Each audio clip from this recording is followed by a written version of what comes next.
our YouTube channel sensible pharmacist. Students अब हम लोगों ने ना फोर्थ सेमेस्टर की ऑर्गेनिक केमिस्ट्री ख़त्म करी थी और अभी हम अपना नया सेमेस्टर है तो नया सब्जेक्ट शुरू करेंगे जिसका नाम क्या है, मेडिसिनल केमिस्ट्री टू। ठीक है, मेडिसिनल केमिस्ट्री टू एक बहुत ही इंपॉर्टेंट सब्जेक्ट है स्टूडेंट्स, तो इसको हम स्टार्टिंग से ही बहुत ध्यान से समझेंगे। ठीक है, इसका काफ़ी लेंथी सिलेबस है तो हम टाइम पे इसको ख़त्म करने की कोशिश करेंगे। क्योंकि हमारा जो है जो ऑर्गेनिक केमिस्ट्री की अगर हम बात करें तो एक यूनिट हमारी रह गई थी जो कि कंप्लीट नहीं हो पाई थी, तो उसको भी हम करेंगे। अभी हम स्टार्ट करें क्या हमारी मेडिसिनल केमिस्ट्री।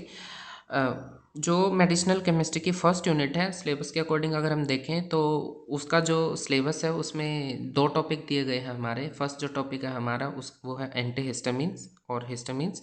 जो सेकंड टॉपिक है उसके अंदर वो है हमारा एंटी कैंसर एजेंट। तो जो हमारा फर्स्ट टॉपिक है उसको हम शुरू करेंगे histamines and anti histamines agent. जो एंटी हिस्टामिन्स हैं इनको हम क्या है, ऑटोकॉइड्स भी बोलते हैं। एंटी हिस्टामिन्स को पढ़ने से पहले हमें ये पता होना चाहिए कि हिस्टामिन्स हमारे होते क्या हैं। ठीक है, ये हिस्टामिन है क्या चीज़ और क्या इसके हमारी बॉडी के अंदर एक्शंस होते हैं या किस किस टाइप के एक्शन परफॉर्म करता है। एक्चुअल में ये हिस्टामिन क्या है, हमारी बॉडी के अंदर डिफेंसिव मैकेनिज्म शो करता है या तो मैं कहूँ कि एलर्जिक रिएक्शन शो करता है। आप लोगों ने बहुत सारे टाइप के एलर्जिक रिएक्शन पढ़ी होंगी। ठीक है, तो बहुत सारे इन्फ्लामेटरी मेडिएटर्स होते हैं बॉडी के अंदर, जैसे हमारे प्रोस्टाग्लैंडिन्स हैं, ल्यूकोट्राइन्स हैं, हिस्टामिन्स हैं। तो प्रोस्टाग्लैंडिन्स का तो हमारे मेडिसिनल केमिस्ट्री में इतना नहीं जिक्र है। अब हिस्टामिन्स के बारे में दे रखा है, हम वो यहाँ पे पढ़ेंगे। प्रोस्टाग्लैंडिन्स और ल्यूकोट्राइन्स आप लोग फार्माकोलॉजी में पढ़ोगे, कैसे वो इन्फ्लामेशन के अंदर रोल प्ले करते हैं अपना। तो अभी हम स्टार्ट कर रहे हैं हिस्टामिन्स क्या है। ये हिस्टामिन एक बायोजेनिक अमीन होता है जो कि एनिमल्स और जो प्लांट टिश्यूज होते हैं उनके अंदर हमें मिलता है। बायोजेनिक अमीन का मतलब क्या है, इसका मतलब ये एक अमीनो ग्रुप कंटेनिंग कंपाउंड है। ठीक है, और अगर हम इसके केमिकल नेम की बात करते हैं, जैसे ये क्या है, 4,2 अमीनो इथाइल इमिडाजोल। मतलब देखो हम इसको स्ट्रक्चर देख के समझते हैं, ये क्या है आपका अमीनो ग्रुप है। ठीक है, अमीनो ग्रुप क्या है, एक इथाइल चेन से अटैच्ड है। और ये क्या है आपकी इमिडाजोल। इसमें तीन चीज़ें देख रहे हो आप, अमीनो, इथाइल एंड इमिडाजोल। ये तो आपका अमीनो ग्रुप हो गया, ये आपकी इथाइल चेन होगी और ये आपका इमिडाजोल हो गया। पोजीशन दे देते हैं हम, देखो 1 2 3 4। 4 के ऊपर क्या है, 2 अमीनो, मतलब दिस इज 1 2।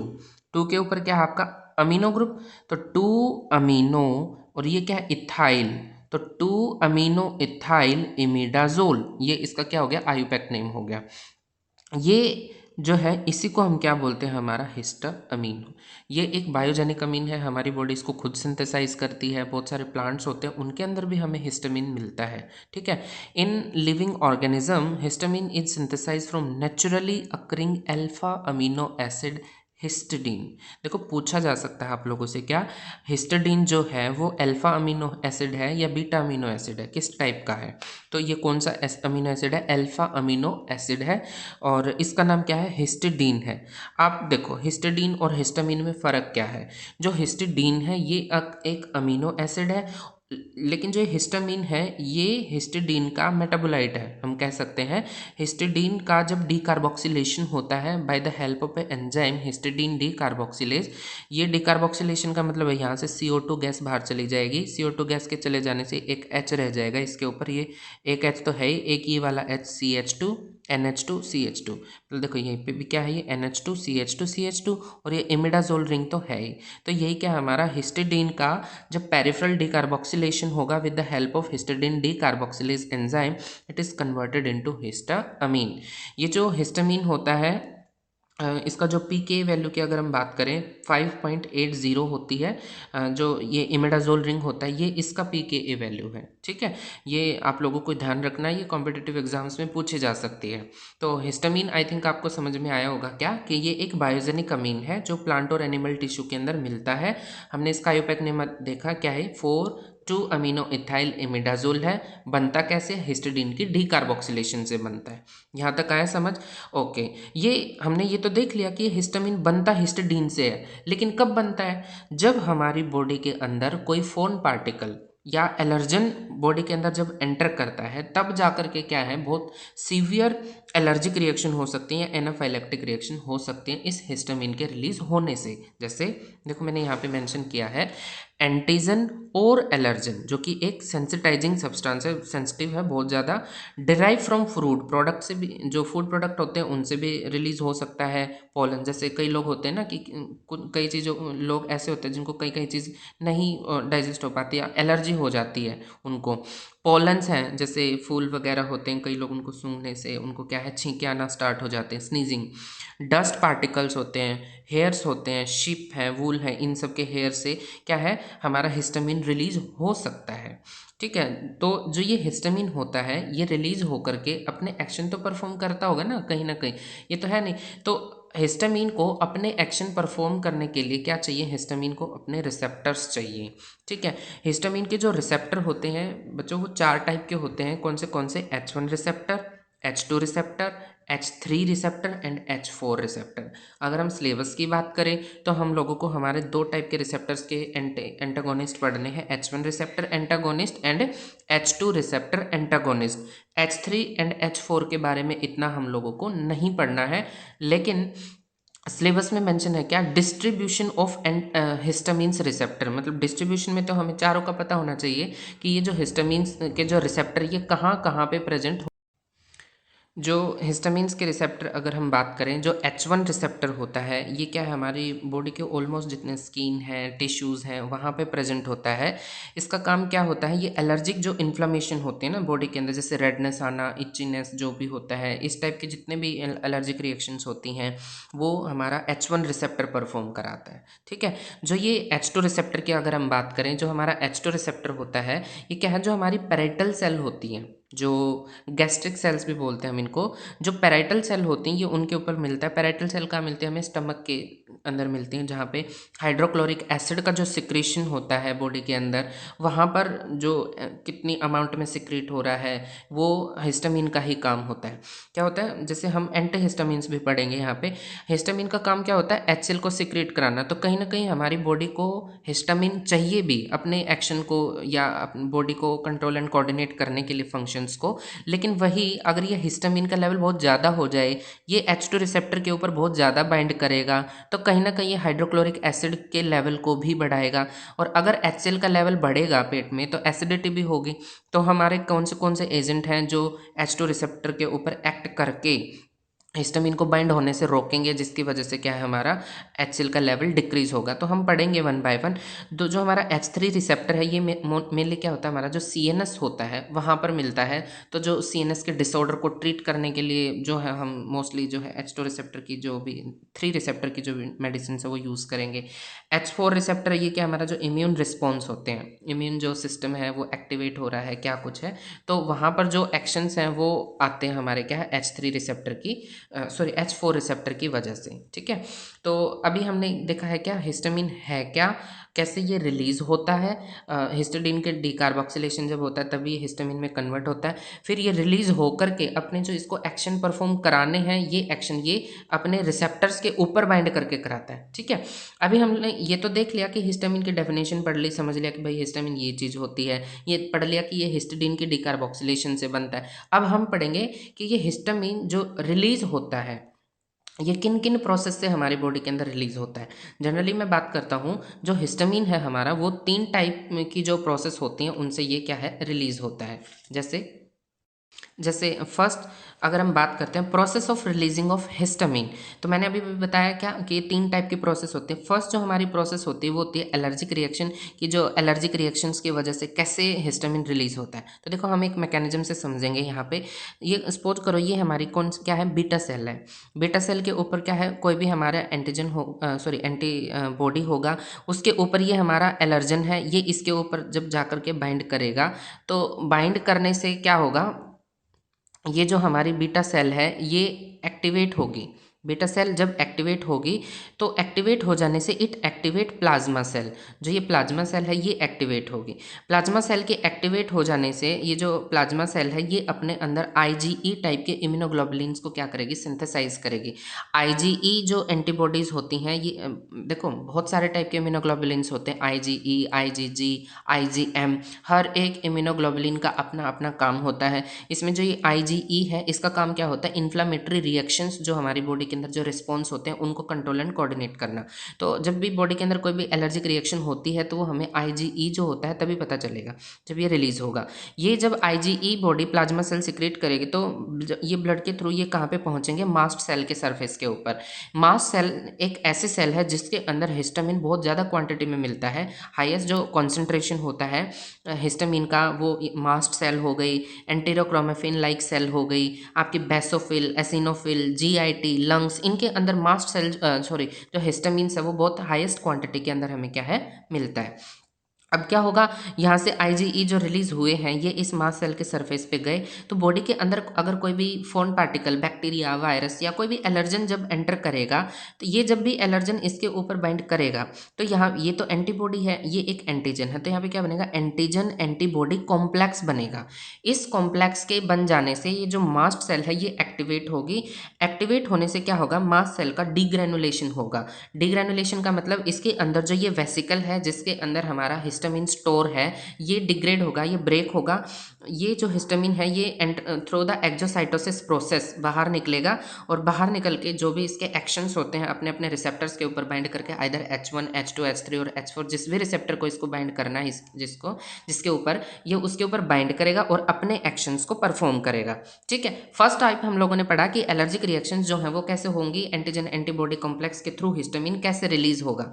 अब अगर हम बात करें टिश्यू इंजरी की, तो जब भी आपको सपोज करो कोई इंजरी हो जाती है, चोट लग जाती है, तो उस दौरान आपके जो टिश्यूज़ होती हैं, जो ब्रेस्ट सेल होती हैं, वो डिफरेंट केमिकल मैसेंजर्स रिलीज़ करती है या तो उनके साथ साथ क्या है, केमिकल मेडिएटर रिलीज़ करते तो साथ में हिस्टामिन भी निकलता है वहाँ पे। ठीक है, तो एक ये कारण हो गया कि टिश्यू इंजरी से भी आपकी बॉडी के अंदर हिस्टामिन रिलीज़ हो सकता है। जो इसका तीसरा टाइप है वो क्या है, ड्रग एंड फॉरेन केमिकल्स। मतलब बहुत सारी ऐसी दवाइयाँ होती हैं जिनकी वजह से क्या है हिस्टामिन रिलीज हो सकता है। जैसे सुना होगा ना, ये दवाई खाने से एलर्जी हो गई, मतलब शूट नहीं करती। जैसे आप लोगों ने पढ़ोगे, अभी तक तो नहीं पढ़ा आप लोगों ने, जैसे पेनिसिलिन होते हैं। पेनिसिलिन ये क्या है, आपके एंटीबायोटिक्स हैं पेनिसिलिन्स। ये हर किसी को शूट नहीं करते थे। आजकल तो जो पेनिसिलिन्स के डेरिवेटिव आते हैं मोस्ट ऑफ द पेशेंट को वो शूट कर जाते हैं, लेकिन जैसे पहले नेचुरल पेनिसिलिन था वो हर किसी को नहीं दिया जाता था क्योंकि बहुत सारे लोग उससे हाइपर सेंसिटिव रिएक्शन शो करते थे। तो पेनिसिलिन को प्रिस्क्राइब करने से पहले क्या है, टेस्ट किया जाता था कि भाई इनको पेनिसिलिन दी भी जा सकती है या नहीं। तो क्या है, कुछ ड्रग्स होती हैं या डाई, जैसे आप लोग हेयर कलर कराते हैं तो उसमें जो भी डाइंग रिएजेंट है उन पे लिखा होता है कि सबसे पहले आप है ना किसी हैंड वगैरह पे इसको यूज़ करके देखना, अगर आपके रेडनेस आ रही है तो आपको उसको यूज़ नहीं करना है, अगर नहीं आ रही तो आप उसको फ्रीली यूज़ कर सकते हैं। तो बहुत सारे डाई हैं। या अगर हम बात करें पेस्टिसाइड्स जो होते हैं, जो किसान लोग होते हैं वो खेत में स्प्रे वगैरह करते हैं पेस्टिसाइड से, उनको अगर थोड़ा भी इनहेल हो जाए या किसी भी रूट से वो एंटर कर जाए तो भी उनको बहुत स्ट्रॉन्ग इन्फ्लामेशन होती है। तो इन सब कंडीशन में हिस्टामिन रिलीज होता है बॉडी के अंदर से। ठीक है, तो अभी तक हम लोगों ने पढ़ा क्या कि हिस्टामिन है क्या चीज़, फिर हिस्टामिन बाइंड कैसे करता है, किन रिसेप्टर के ऊपर बाइंड करता है, फिर हम लोगों ने पढ़ा कि हिस्टामिन जो है वो किन किन प्रोसेस से रिलीज हो सकता है। ठीक है, बहुत इंपॉर्टेंट है जो अभी तक हमने पढ़ा है। जो अगला जो हमारा टॉपिक है वो क्या है, मेटाबॉलिज्म ऑफ हिस्टामिन। ये भी एक बहुत इंपॉर्टेंट टॉपिक है। ठीक है, हम इसी वीडियो में कवर अप करते हैं मेटाबॉलिज्म को। देखिए, जो हिस्टामिन की बात अगर हम करें, अभी मैंने इसको पढ़ाया क्या, ये हमारा इमिडाजोल रिंग है जिसके ऊपर इथाइल ग्रुप, और ये क्या है हमारा अमीनो ग्रुप है। ठीक है, जो हिस्टामिन का मेटाबॉलिज्म है वो दो तरीके से हो सकता है, दो मेजरली प्रोडक्ट बनते हैं, एक मेजरली बनता है और एक माइनरली बनता है, लेकिन इसके दो तरीके से क्या है मेटाबॉलिज्म हो सकता है। एक तो ये तरीका है और दूसरा इस साइड है। पहले हम ये पढ़ते हैं। देखिए, ये क्या है, डी अमीन ऑक्सीडेज। ये हिस्टामिन का सबसे पहले क्या करता है, मेटाबॉलिज्म करेगा। डी अमीन मतलब, डी का मतलब होता है रिमूवल, अमीन का मतलब अमीन ग्रुप को, तो ये सबसे क्या करेगा, इस हिस्टामीन के ऊपर से इस अमीनो ग्रुप को क्या करेगा, ये रिमूव करेगा। और ऑक्सीडेज मतलब ये ऑक्सीडेशन भी करेगा। तो देखिए जो हिस्टामीन है आपका, इसका जब डी अमीन ऑक्सीडेज के कांटेक्ट में ये आएगा तो ये अमीनो ग्रुप को हटा करके इस कार्बन का क्या कर देगा, ऑक्सीडेशन, एडिशन ऑफ ऑक्सीजन। तो यहाँ पे ये इमिडाजोल है, ये CH2 ग्रुप है ही, इस CH2 का इसने क्या कर दिया, ऑक्सीडेशन, तो ये एल्डिहाइड में कन्वर्ट हो गया। ठीक है। फिर जो आपका ये इंटरमीडिएट बना है, इस इंटरमीडिएट को एल्डिहाइड डीहाइड्रोजनेज, मतलब एल्डिहाइड का डीहाइड्रोजनेशन मतलब हाइड्रोजन का रिमूव कराना, और हाइड्रोजन का रिमूव और एडिशन कराना ऑक्सीजन का, मतलब ये जो एल्डिहाइड ग्रुप है आपका, ये कन्वर्ट हो जाएगा किसके अंदर, कार्बोक्सिल ग्रुप के अंदर। यहाँ पे आप लोग देख भी रहे होंगे इसको, जो COOH में कन्वर्ट हो गया। ये एक बहुत ही बेसिक रिएक्शंस हैं, आप लोग 11th-12th में भी पढ़ के आए हैं। अभी बी फार्मेसी आप second same, third same and fourth semester में भी पढ़ के आए हैं। Aldehyde, ketone and carboxylic acids की रिएक्शंस को, ऑक्सीडेशन एंड रिडक्शन रिएक्शंस आप लोगों ने इनकी खूब सारी पढ़ी होंगी, तो ये बहुत डिटेल वाली बात नहीं है, आप लोगों को पता भी होगा कि एल्डिहाइड का जब भी हम डिहाइड्रोजनेज एंजाइम जो कि ऑक्सीडेशन एंड रिडक्शन कर रहा है यहाँ पे, वो कार्बोक्सिलिक एसिड में ही कन्वर्ट होगा। फिर ये जो हमारा इंटरमीडिएट 2 बना है, यहाँ पर क्या है, फोस्फोराइबोज राइबोसाइल ट्रांसफेरेज। देखो फोस्फोराइबोज मतलब एक ऐसी शुगर जो कि राइबोज शुगर है, मतलब राइबोज का आप लोगों ने 12th क्लास में पढ़ा था, ये एक 5 मेंबर्ड शुगर है जिसके ऊपर फॉस्फेट ग्रुप प्रेजेंट है। ट्रांसफेरेज मतलब ये एक एंजाइम है जो फोस्फोराइबोज शुगर को ट्रांसफर करेगा, किसके ऊपर, इसके ऊपर। ये एंजाइम जो यहाँ पे ये जो NH है, इसके ऊपर क्या करता है, इस फोस्फोराइबोज शुगर को ट्रांसफर करेगा। जैसे ये इसको ट्रांसफर करेगा, हमारा जो कंपोनेंट है वो देखो, this is our sugar moiety, oxygen है, ये एक 5 मेंबर्ड है, इसके ऊपर पॉलीहाइड्रोक्सी ग्रुप प्रेजेंट है, ये रहे। ठीक है। और ये हमारा क्या है, इमिडाजोल, जो कि हिस्टामीन का ही एक मेटाबोलाइट था। तो ये है हमारा क्या, सेकेंडरी मेटाबोलाइट्स। ठीक है। ये मतलब मेजरली हिस्टामीन का जो मेटाबॉलिज्म का जो रूट होता है, इसको फॉलो नहीं करता, वो जो हम अभी पढ़ेंगे उस मेथड को फॉलो करता है। हमने देखा हिस्टामीन को, जो इस मेथड को यूज़ करने में हमारे कितने एंजाइम यूज़ हुए हैं, 3 एंजाइम। कौन सा, डी अमीन ऑक्सीडेज, दूसरा है हमारा एल्डिहाइड डीहाइड्रोजनेज, तीसरा है हमारा फोस्फोराइबोज ट्रांसफरेज। ये 3 एंजाइम होते हैं जो कि हमारा हिस्टामीन का मेटाबोलाइट बनाएंगे।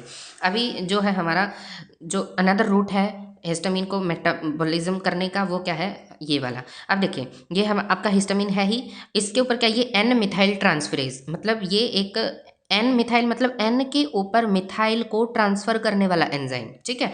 N यहाँ पे क्या है, ये वाला N, इसके ऊपर क्या होगा, मिथाइल ग्रुप का ट्रांसफर करेंगे हम। ठीक है। तो ये N मिथाइल आपका हिस्टामीन, ये बन गया हमारा N मिथाइल हिस्टामीन। अब क्या होता है, ये क्या आपका मोनोअमाइन ऑक्सीडेज। देखिए याद रखना क्या है, माओ आपका सिर्फ ब्रेन में ही मिलता है। तो अगर आपका हिस्टामीन H3 रिसेप्टर के ऊपर, जो कि अभी मैंने बताया था CNS में मिलता है, वहाँ पर जाता है, तो N मिथाइल ट्रांसफेरेज भी वहीं पे मिलेगा और मोनोअमीन ऑक्सीडेज भी आपको ब्रेन में ही मिलेगा। मतलब ये जो हिस्टामीन का रूट है, ये आपका CNS के अंदर मेटाबॉलिज्म होता है। आगे हम पढ़ते हैं मोनोअमीन ऑक्सीडेज, मतलब देखो ये मोनोअमाइन ऑक्सीडेशन मतलब अमीनो ग्रुप का ऑक्सीडेशन कराने वाला एंजाइम। तो यहाँ पर क्या है, ये अमीनो ग्रुप का यहाँ पे क्या हो रहा है, ऑक्सीडेशन, ये अमीनो ग्रुप बाहर चला जाएगा और यहाँ पे कार्बन का सेम लाइक दिस, जैसे यहाँ पे डी अमीन ऑक्सीडेज आप लोगों ने पढ़ा था, इसने क्या कर दिया, यहाँ पे डी अमीनो ग्रुप को हटा करके यहाँ पे ऑक्सीडेशन कराता है। सेम का मोनोअमीन ऑक्सीडाइज कर रहा है यहाँ पे इस NH2 के साथ। जैसे ये करेगा तो आपका N मिथाइल, आपका इंटरमीडिएट 2 बना है यहाँ पे। जैसे यहाँ पर भी एल्डिहाइड डीहाइड्रोजनेज आया था, इसने क्या किया था, इस CHO ग्रुप को कार्बोक्सिल ग्रुप में कन्वर्ट किया था। तो सेम यहाँ पर भी क्या होगा, ये जो CHO ग्रुप है, ये एल्डिहाइड डीहाइड्रोजनेज इसको क्या कर देगा, इस कार्बोक्सिल ग्रुप में कन्वर्ट कर देगा। तो अभी मैंने क्या बताया है, जो ये N मिथाइल ट्रांसफरेज है और मोनोअमीन ऑक्सीडेज है, ये आपके क्या करते हैं, जो है आपके ब्रेन के अंदर हिस्टामीन का मेटाबॉलिज्म करते हैं ऐसे। और ये वाला जो रूट होता है, ये हमारा पेरिफेरली मेटाबॉलिज्म होता है हिस्टामीन का। तो जो यहाँ पे जो मेटाबॉलिज्म हो रहा है इस रूट से, ये क्या बनेगा हमारा, ये बनेगा क्या, ये N के ऊपर क्या है, मिथाइल ग्रुप है इमिडाजोल, और 4th पोजीशन पे क्या है, ये एसिटिक एसिड है ना। तो N methyl 4 acetic acid imidazole, ये क्या है, हिस्टामीन का प्राइमरी मेटाबोलाइट है। क्या है ये, प्राइमरी मेटाबोलाइट। तो मतलब हिस्टामीन मेजरली जो अपने मेटाबॉलिज्म का रूट फॉलो करता है, वो इस वाले रूट को फॉलो करता है, ना कि इस वाले को। होता ये भी है लेकिन ये मेजर प्रोडक्ट नहीं होता है, ये होता है। ये मेजर है, ये माइनर है। ठीक है, तो स्टूडेंट्स आज के इस वीडियो में हमने अभी तक पढ़ा हिस्टामिन है क्या चीज़, इसके केमिस्ट्री के पॉइंट ऑफ व्यू से समझा हमने, फिर हिस्टामिन के रिलीज होने के डिफरेंट प्रोसेस को पढ़ा, फिर अब हम लोगों ने इसके मेटाबॉलिज्म को पढ़ा। आगे के वीडियो में हम हिस्टामिन के मैकेनिज्म को पढ़ेंगे और इसकी केमिस्ट्री के पॉइंट ऑफ व्यू से इसकी क्लासिफिकेशन को समझेंगे और इसके एसएआर को समझेंगे कि एंटीहिस्टामिन्स होते क्या हैं। ठीक है, तो मिलते हैं अगले वीडियो में, आज के लिए इतना ही। और अगर आपको वीडियो पसंद है, कंटेंट पसंद है, तो आप वीडियो को लाइक करें, शेयर करें एंड सब्सक्राइब करें और बेल आइकन ज़रूर दबाएं और मिलते हैं अगले वीडियो में।